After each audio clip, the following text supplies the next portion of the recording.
Alright, may booking na tayong nakuha. Kukunin sa Adwas, tarpaulin daw, papuntang SM City. Yun nga lang, pinapapasok pa sa loob.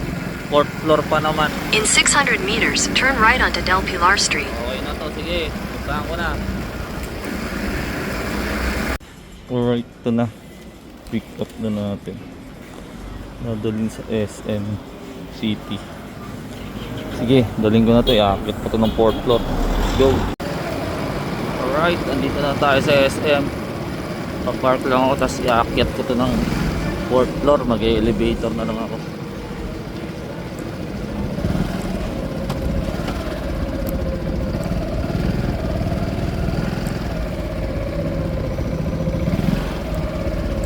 Elevator ako, tapos dadaling ko yung tumbler ko kasi may lagayan ng tubig dyan sa food court. Lalagyan ko ng tubig. Let's go. Hassle pala mag-deliver nun, malaki kasi. Kukunin ko muna yung ID ko, sa RDO ko pinapapasok Hindi katulad nung sa Anis, kahit dyan lang dumaan sa entrance.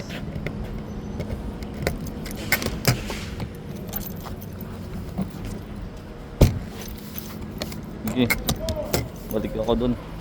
Ano pala to, Diwara. Dati pag sa Anis dyan lang ako dumadaan. Ngayon hindi daw kasi malaki yung tarpaulin. Sa RDO daw. Sige, dalhin ko na.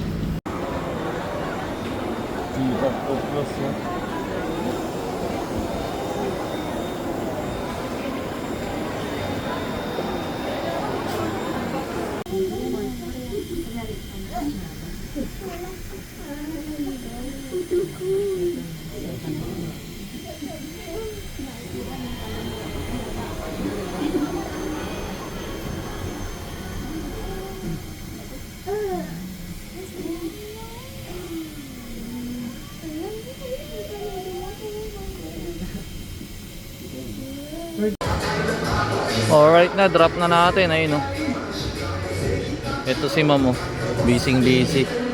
May event nga dito. Ayun Alright, drop na natin. Magre-refill ako ng tubig.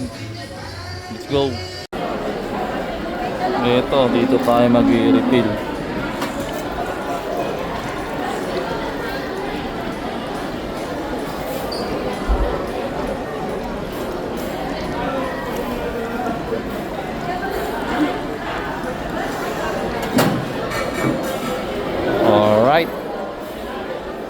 Diba? Kaya dinala ko may refillan dito Food park. Sige, ayos na. Delivery done na. Hanap ulit booking.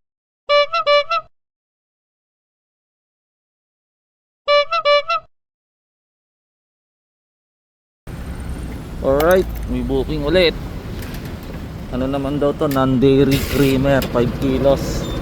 Kukunin ko sa AAL, yung bilihan ng mga supply ng milk tea dyan sa Bitas, malapit sa Ama. Tapos dadalhin ng Kapitan Tepe. Sige, dalhin ko na. Wallet yung bayad dito. Sakto, wala na kasi lamay wallet ko, kaya kinuha ko to para hindi na ako maglo-load, hindi na ako magta-top up.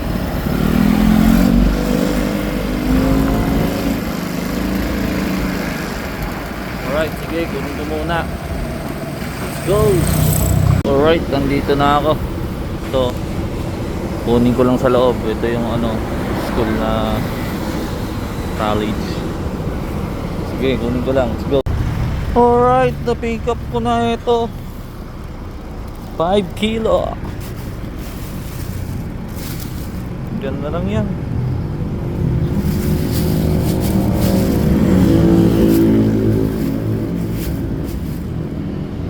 Pasok natin para safe. Pasok natin sa ating lalabag.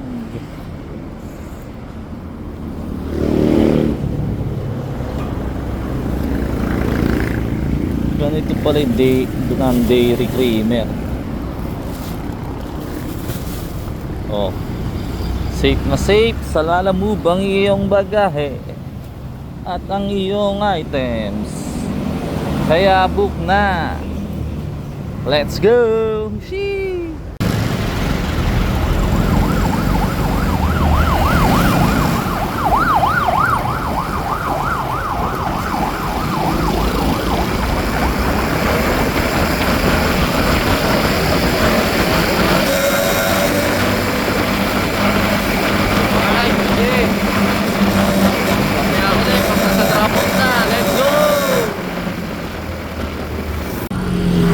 Alright, delivery dan tayo. Ito, Kinobota. Diyan natin dinala. Okay na. Sige, ano yun eh, wallet. Paid by wallet, kaya may wallet na uli yung ating Lala app. Lala apps. Sige, hanap uli booking.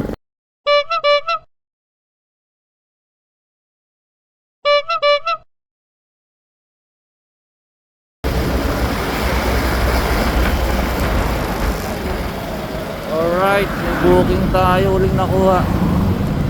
Dito naman to kukunin sa T-Mart.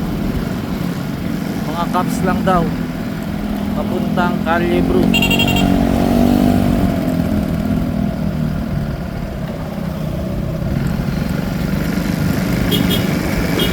Maraming lang kaya na yung T-Mart, sabi ng Walter.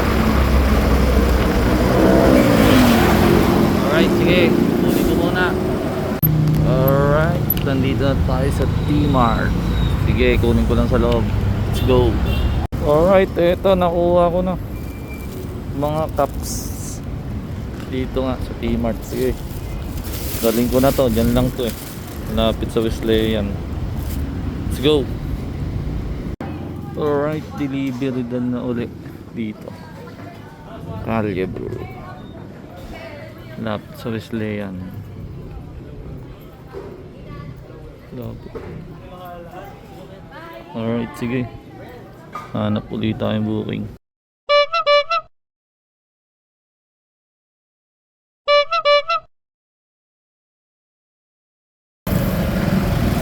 Alright, may booking na naman. Dito daw kukunin sa El Toro. Isang box daw ng wings. Nako po, na-box na naman tayo nito. 20 kilos daw eh. Sige, kunin ko na muna. Papunta nga pala itong Turn Santa right onto Rosa. Mabina Street Extension. Santa Rosa Central School. Alright, sige. Puntahan ko na. Eto na, nakuha ko na. Ang laki pala. Oh. Tapos may price pang kasama yan. Ayan oh. Grabe, nadali na naman tayo dito. El Toro. El Toro. Nadali na naman tayo. Marami ang booking na to ah. Hanip na yan. Sige, galing ko na to. Santa Rosa daw. Hanip na yan. Nadadali tayo ng mga kalapitan pero bulky ah. Tapos mga ano pa yung waiting na booking. Dahil pang papasok pa sa RV. Yung mga ganun nakuha natin ngayon ah. Woo! Ganun talaga. Ba't ibang booking kada araw. Okay, sige, dalhin ko na to. At ang laki nito. Let's go. Alright, pick up na dito sa One to Sawa. Ayan yung menu nilo. One to Sawa. Yun lang. Kung magkano lang talaga, walang tip. Kahit malaki yung dinala. Kasi yung mga boss na nag-book nito eh. Tapos syempre, yung gabayad, yung mga tauhan, nililista lang din nila yung bayad. Kaya hindi nila pwedeng sobrahan din dahil charge sa kanila. Yan lang. Ang laki pala ng delivery dito. Alright, sige. Hanap uli booking. Kadahan tayo.